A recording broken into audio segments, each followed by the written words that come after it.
Assalamu alaikum. My name is Ifra Asif and today we are going to study the third topic of chemistry which is elements. तो students आज हम detail में elements के बारे में पढ़ेंगे और वीडियो स्टार्ट होने से पहले मैं सब अपने स्टूडेंट्स से रिक्वेस्ट करूंगी कि वो मेरे चैनल को सब्सक्राइब करें और कोई भी सजेशन है तो वो मुझे ज़रूर दें और मैं इंशाल्लाह उन पे ज़रूर अमल करूंगी। तो अपना टॉपिक स्टार्ट करते हैं विच इज़ एलिमेंट। तो एलिमेंट्स के बारे में हम पहले भी बात कर चुके हैं कि सब्सटेंस की टाइप है एलिमेंट, और उसमें हमने कहा था कि जब element substance same type of item से मिलके बना हो तो वो एलिमेंट कहलाता है। यानी कि मेन बात एलिमेंट की जो हमें मेन डिफरेंस था एलिमेंट और कंपाउंड में वो यही था कि ये सेम टाइप ऑफ आइटम से बनेगा। तो पहली बात एलिमेंट्स के बारे में क्या है कि सेम टाइप ऑफ एटम से है, हैविंग सेम एटॉमिक नंबर। जब एटम्स एक जैसे हैं तो उनका एटॉमिक नंबर भी सेम है, हैविंग सेम एटॉमिक नंबर। और तीसरी जिसकी डेफिनेशन में बात है एलिमेंट की वो ये कि दे can not B decomposed into simple substances, कि ये cannot be decomposed into simple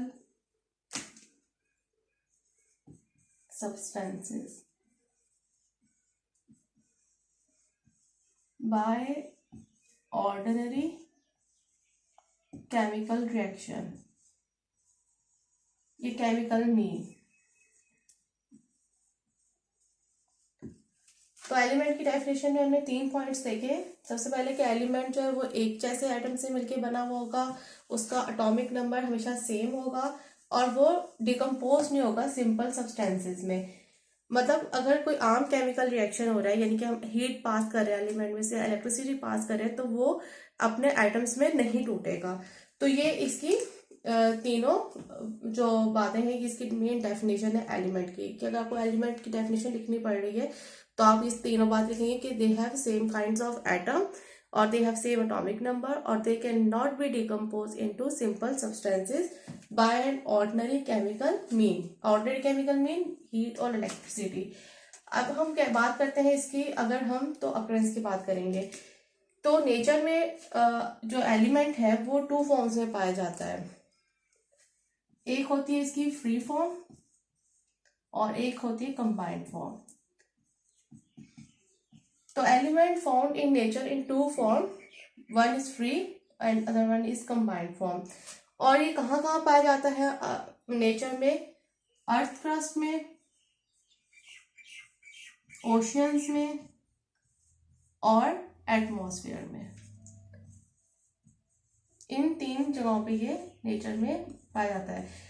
earth crust में सबसे ज्यादा जो कहना जाए कि क्वांटिटी है वो है किसकी? ऑक्सीजन की। ऑक्सीजन फर्स्ट नंबर पे आता है, उसके बाद सिलिकॉन और सबसे लास्ट में एल्युमिनियम। तो अर्थ क्रस्ट में सबसे ज्यादा परसेंटेज ऑक्सीजन की पाई जाती है, सेकंड नंबर पे सिलिकॉन है और थर्ड नंबर पे एल्युमिनियम है। और ओशंस में भी फर्स्ट नंबर पे ऑक्सीजन है जो सबसे ज्यादा परसेंटेज इसकी होती है, देन हाइड्रोजन एंड क्लोरीन। तो फर्स्ट नंबर पे ऑक्सीजन सबसे ज्यादा ओशन में पाई जाती है, then hydrogen and then chlorine. और एटमॉस्फेयर में फर्स्ट नंबर पे नाइट्रोजन है, देन ऑक्सीजन और थर्ड नंबर पे है आर्गॉन। तो ये एक तरह से कह जाए है अकरेंस ऑफ, अगर हम अकरेंस देख रहे हैं एलिमेंट्स की तो वो नेचर में इन 3 जगहों पर है। ठीक है, एलिमेंट्स नेचर में कहाँ कहाँ पाए जाते हैं? अर्थ क्रस्ट में, ओशंस में, एटमॉस्फेयर में। और 2 फॉर्म्स में पाए जा रहे हैं, फ्री फॉर्म में, कंबाइंड फॉर्म में। अर्थ क्रस्ट में ऑक्सीजन सबसे ज्यादा अमाउंट में पाई जाती है, देन सिलिकॉन और उसके बाद एल्युमिनियम। जबकि ओशंस में भी ऑक्सीजन सबसे फर्स्ट नंबर पे है, then hydrogen and then chlorine. जबकि एटमॉस्फेयर में नाइट्रोजन फर्स्ट नंबर पे, ऑक्सीजन सेकंड नंबर पे और थर्ड नंबर पे आर्गॉन है। तो ये हो गई एलिमेंट की डेफिनेशन और ये इसकी अपीयरेंस। अब हम आते हैं एलिमेंट्स की टाइप्स के लिए। सबसे पहले हमने ये तो देख ही लिया था कि एलिमेंट्स जो है वो 3 स्टेट्स में पाए जाते हैं फिजिकल स्टेट में। मतलब एलिमेंट या तो सॉलिड होंगे या फिर लिक्विड होंगे या फिर गैसियस फॉर्म में होंगे। तो on the basis of their physical properties we classify elements into metals, non metals and metalloids. ये 3 इसकी टाइप्स हैं, मेटल, नॉन मेटल्स, मेटालॉइड। सबसे पहले अगर मेटल्स को देखें, हम जैसे इनकी बेसिक प्रॉपर्टीज को स्टडी करेंगे कि अगर पेपर में ये क्लासिफिकेशन है तो आप इनके नीचे क्या लिखेंगे। तो मेटल्स के बारे में सबसे पहले कि they are hard, they are shiny और दे इजीली कंडक्ट इलेक्ट्रिसिटी। तो कंडक्ट हीट एंड इलेक्ट्रिसिटी। और लास्ट इसके बारे में ये बोल सकते हैं कि दे इजीली लूज इलेक्ट्रॉन, ये इलेक्ट्रॉन को लॉस कर देते हैं एंड बिकम पॉजिटिव चार्ज।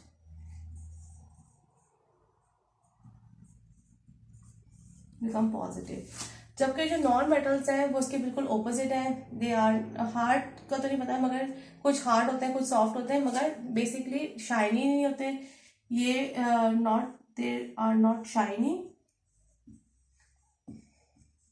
इनकी डल अपीयरेंस होती है।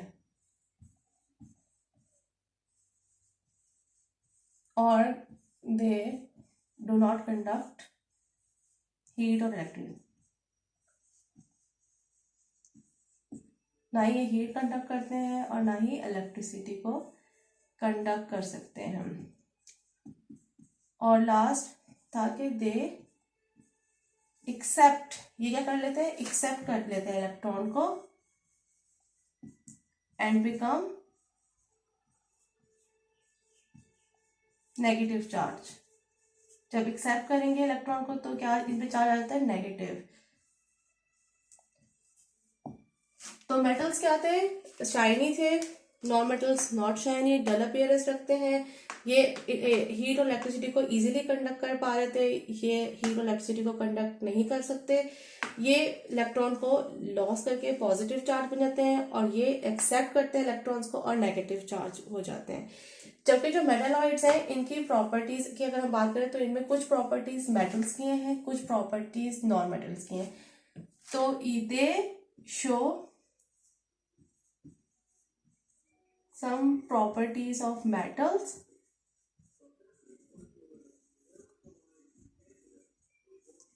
and some properties of non-metals.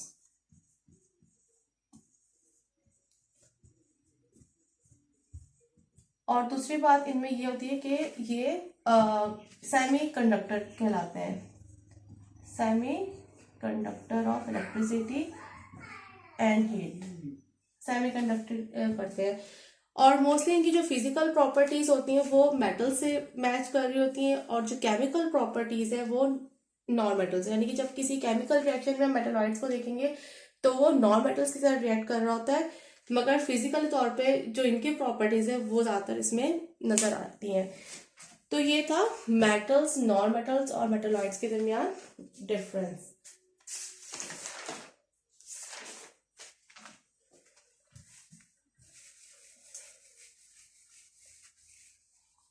अब हम लोग मेटल्स की अब रिप्रेजेंटेशन की बात कर लेते हैं।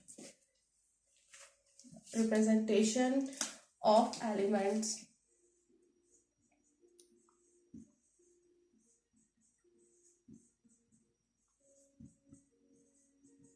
कि हम एलिमेंट्स को किस तरह से साइंटिस्ट ने रिप्रेजेंट करते हैं। तो साइंटिस्ट जो है वो एलिमेंट्स का जो इतना बड़ा नाम है वो हर जगह यूज नहीं करते, वो मोस्टली उनके एब्रिविएशंस को यूज करते हैं।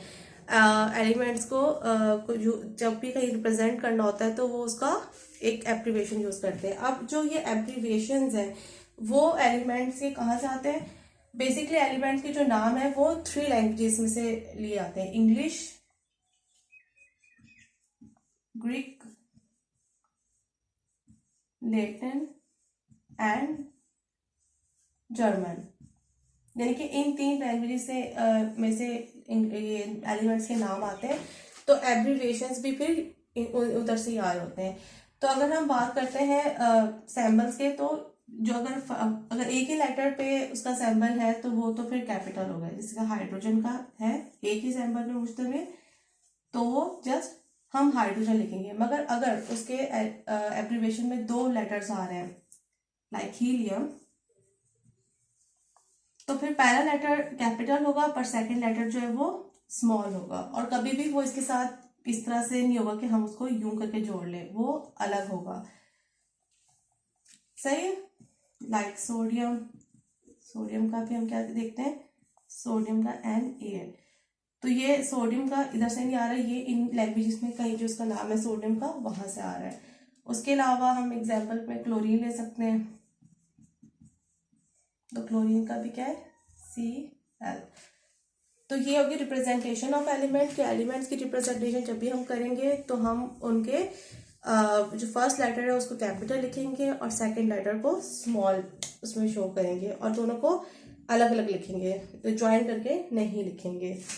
तो this is the symbol of representation of elements.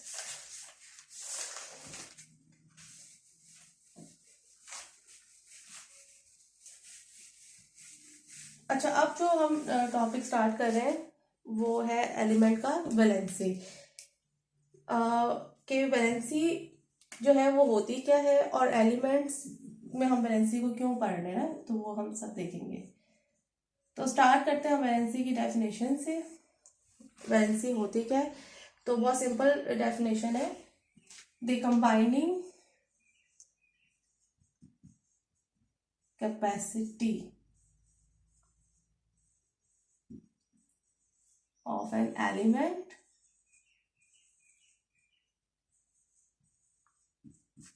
with other element is called valency।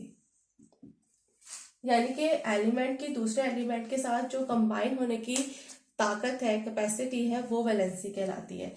तो इसमें बेसिकली बात हो रही है बॉन्ड फॉर्मेशन की, कि एलिमेंट जो बॉन्ड बनाता है वो कितना बनाएगा, किस तरह से बनाएगा, तो वैलेंसी हमें वो सब चीजें बताती है।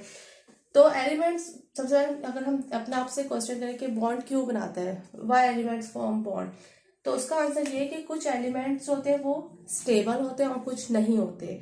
और जो एलिमेंट्स स्टेबल नहीं होते वो स्टेबिलिटी को अचीव करने के लिए क्या बना रहे होते हैं, बॉन्ड्स बना रहे होते हैं। तो टू मेक बॉन्ड, तो हमने क्या बात की कि अगर हम एग्जाम्पल से हम इसको चीज को समझे, तो हमारे पास हाइड्रोजन की एग्जाम्पल है। हाइड्रोजन के आउटर मोस्ट शेल में हमें सिर्फ एक इलेक्ट्रॉन नजर आ रहा है, ठीक है। और अगर हम इसके मुकाबले में हीलियम को देखें तो उसके आउटर मोस्ट शेल में 2 इलेक्ट्रॉन्स हैं। तो हाइड्रोजन को के आउटर मोस्ट शेल में एक इलेक्ट्रॉन की कमी है, ये इट मीन्स कि वो अनस्टेबल है। और अनस्टेबल है और उसको क्या जरूरत है, ही नीड्स 1 इलेक्ट्रॉन, उसको एक इलेक्ट्रॉन चाहिए। जबकि हीलियम को अगर हम देखें तो वो स्टेबल है, उसे ना कोई इलेक्ट्रॉन चाहिए, और उसको स्टेबल होने के लिए तो उसको किसी से रिएक्ट करने की जरूरत नहीं। जबकि हाइड्रोजन को स्टेबिलिटी को अचीव करने के लिए दूसरे एलिमेंट से रिएक्ट करने की जरूरत है। तो इसलिए वो क्या करेगा, किसी की दूसरे के साथ वो रिएक्ट करेगा, अपना एक इलेक्ट्रॉन जो है उसके साथ दूसरे इलेक्ट्रॉन को या क्या करेगा, या शेयर कर लेगा। तो यहां से कॉन्सेप्ट आता है वैलेंसी का, ठीक है। इसमें हाइड्रोजन को अगर हम रिएक्ट करवाते हैं ऑक्सीजन के साथ,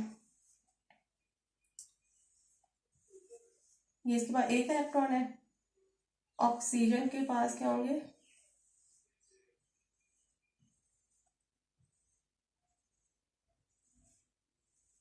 उसके पास 6 इलेक्ट्रॉन्स हैं, ठीक है। अब इसके पास एक इलेक्ट्रॉन है, इसको नीड है 1 मोर इलेक्ट्रॉन की, ठीक है। ऑक्सीजन के पास आउटर मोस्ट शेल में कितने इलेक्ट्रॉन्स हैं? 1 2 3 4 5, 1 2 3 4 6 इलेक्ट्रॉन्स हैं। और उसको चाहिए, अगर स्टेबल उसने होना है तो उसको 2 इलेक्ट्रॉन्स की नीड है। तो वो क्या करेगा? हाइड्रोजन से एक इलेक्ट्रॉन या तो शेयर करेगा या फिर बोरो करेगा। अब हाइड्रोजन अपना एक इलेक्ट्रॉन उसको दे नहीं सकता, तो वो क्या करेंगे? आपस में शेयरिंग करेंगे। और चूंकि हाइड्रोजन में एक इलेक्ट्रॉन है तो यहाँ से उसको एक और हाइड्रोजन भी चाहिए ताकि उसे एक और इलेक्ट्रॉन भी मिल जाए। तो ये और ये जब आपस में शेयरिंग करेंगे तो ये जो बॉन्ड बनाएंगे वो हो जाएगा, उसके वजह से जो कंपाउंड बनेगा वो बनेगा वाटर। तो यहाँ पे वैलेंसी अगर हम देखेंगे तो इलेक्ट्रॉन, हाइड्रोजन के एक इलेक्ट्रॉन अपना शेयर कर रहा है तो उसकी 1 होगी। ऑक्सीजन जो कि 2 इलेक्ट्रॉन्स को शेयर कर रहा है तो उसकी 2 होगी। मगर फर्क क्या होगा इसके ऊपर? क्या ये इलेक्ट्रॉन शेयर कर रहा है और वो भी अपना इलेक्ट्रॉन शेयर कर रहा है, दोनों शेयरिंग कर रहे हैं। तो इसमें जो बॉन्ड बनेगा वो उसको हम कहेंगे कोवलेंट बॉन्ड, ठीक है।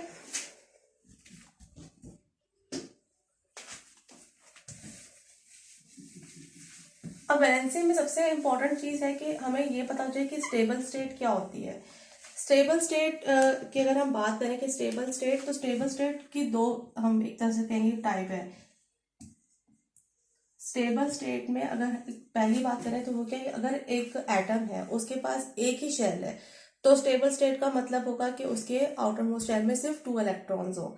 मगर अगर एक ऐसे एटम की बात करें जिसके पास बहुत सारी शेल्स हैं, 2 और मोर शेल्स हैं, तो उसकी स्टेबल स्टेट को हम कहेंगे जब उसके आउटर मोस्ट शेल में 8 इलेक्ट्रॉन्स होंगे। यानी कि if the atom have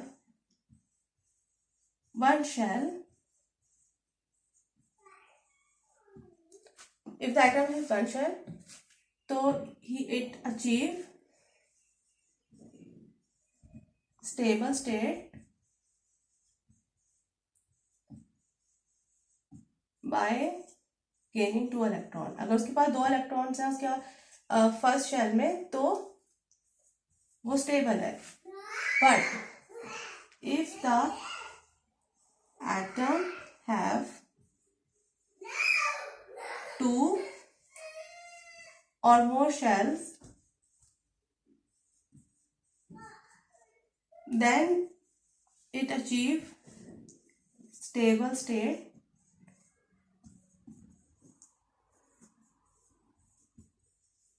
by gaining 8 electrons.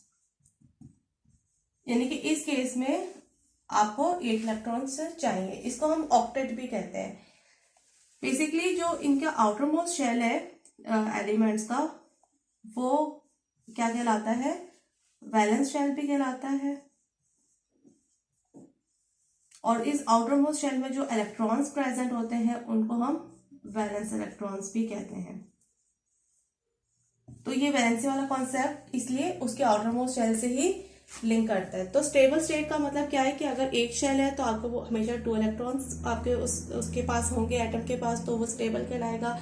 और अगर एटम के पास 1 2 या 2 से ज्यादा शेल्स हैं तो फिर उसके पास 8 इलेक्ट्रॉन्स का आउटर मोस्ट शेल में होना जरूरी है, तो वो फिर स्टेबल होगा। इसको हम ऑक्टेट शेल भी कहते हैं। यानी कि 8 इलेक्ट्रॉन्स का होना आउटर मोस्ट शेल में कहलाता है ऑक्टेट, ठीक है।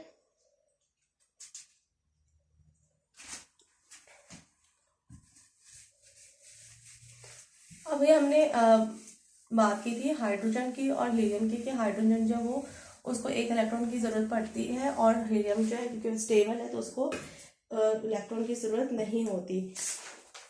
अब हम बात कर लेते हैं सोडियम क्लोराइड की, कि सोडियम क्लोराइड जो है वो एक कंपाउंड है तो वो कैसे बनेगा।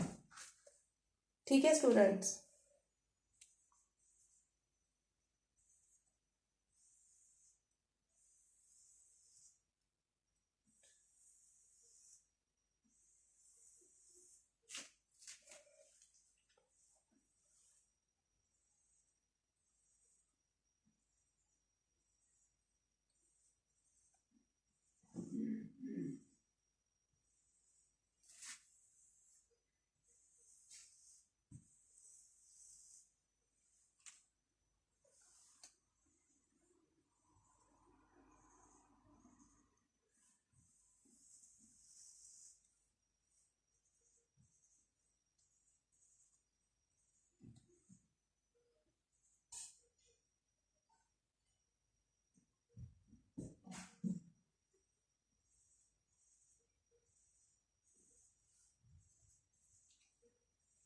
तो ये है सोडियम जिसकी कॉन्फ़िगरेशन है 281 और क्लोरीन की है कॉन्फ़िगरेशन 287। यानी कि सोडियम के आउटर मोस्ट शेल में 2 इलेक्ट्रॉन्स हैं, सेकंड शेल में 8 इलेक्ट्रॉन्स हैं और आउटर मोस्ट शेल में 1 इलेक्ट्रॉन है, जबकि क्लोरीन के पास आउटर मोस्ट शेल में 7 इलेक्ट्रॉन्स हमें नजर आ रहे हैं। अब यहाँ से अगर हम इसको देखें तो हमें यहाँ पे डोनेटिंग वाला कॉन्सेप्ट समझ आएगा कि एलिमेंट्स जो हैं वो क्यों अपने इलेक्ट्रॉन्स को डोनेट करते हैं। अब यहाँ पे सोडियम को अपना आउटर मोस्ट शेल को कंप्लीट करने के लिए कितने इलेक्ट्रॉन्स की जरूरत है? 7, क्योंकि उसके पास सिर्फ 1 है। तो इट इज इम्पॉसिबल कि कोई एलिमेंट उसको अपने 7 इलेक्ट्रॉन्स दे दे अपने शेल को कंप्लीट करने के लिए। तो वो क्या करेगा? अपने इस इलेक्ट्रॉन को डोनेट कर देगा। और क्लोरीन को का केस देखें तो उसके पास 7 इलेक्ट्रॉन्स है आउटर मोस्ट शेल में और उसको सिर्फ 1 ही इलेक्ट्रॉन चाहिए अपने ऑक्टेट शेल या अपने वैलेंस शेल को कंप्लीट करने के लिए। तो वो इससे ये इलेक्ट्रॉन को क्या कर लेगा? एक्सेप्ट कर लेगा। और जब ये दोनों की डोनेट करेगा, एक्सेप्ट करेगा, तो हमारे पास सोडियम क्लोराइड कंपाउंड की फॉर्मेशन हो जाएगी।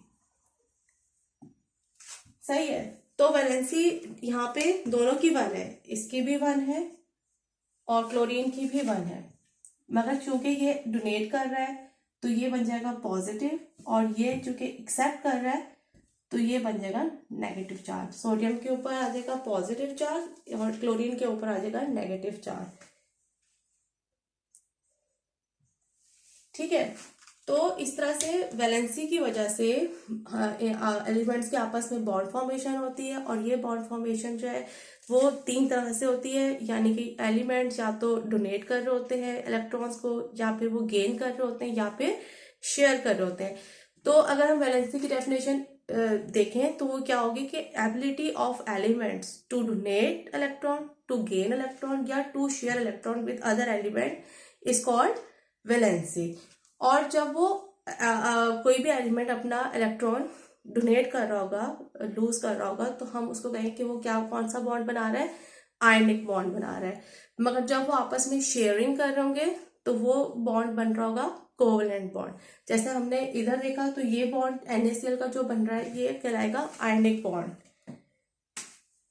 और इसके बारे में डिटेल में हम आगे पढ़ेंगे, मगर अभी देखना कि आयनिक बॉन्ड जो है वो कंप्लीट ट्रांसफर ऑफ इलेक्ट्रॉन से बनता है, मगर कोवेलेंट बॉन्ड में क्या होती है? शेयरिंग हो रही होती है।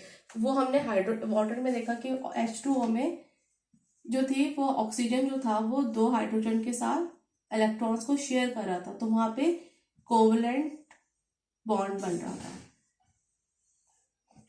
ठीक है।